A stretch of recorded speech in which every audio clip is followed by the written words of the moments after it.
ગામ હતું. એ ગામમાં આ પારથી પેલે પાર જવા માટે નદી આવતી હતી. નદી ઉપર એક પુલ હતો, પણ પુલ એવો કે એમાં એકાળે બે જણા જઈ શકે નહીં, એક વ્યક્તિને જ વારાફરતી જવું પડે. એક દિવસ વહેલી સવારે બે કૂતરા પુલ પાસે આવ્યા અને પુલ માથે ચડ્યા ને સામ સામે આવી અને બાંધવા લાગ્યા. આવ આવ ઝપાઝપી કરવા લાગ્યા.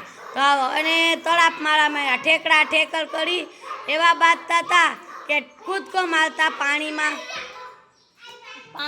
પડી ગયા. પડી ગયા અને ત્યાં અંદર ડૂબી ગયા. બીજે દિવસ વહેલી સવારે બે બકરીઓ આવી. એ પણ પુલ ઉપર ચડી. પુલ ઉપર ચડી અને સામ સામે જવા લાગી.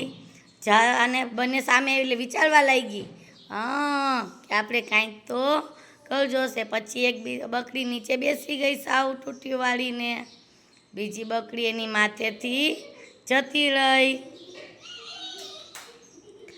આમ સમજુ બકરી છે એ બંને બકરી પોતપોતાને ગામ જતી રહી અને બચી ગઈ.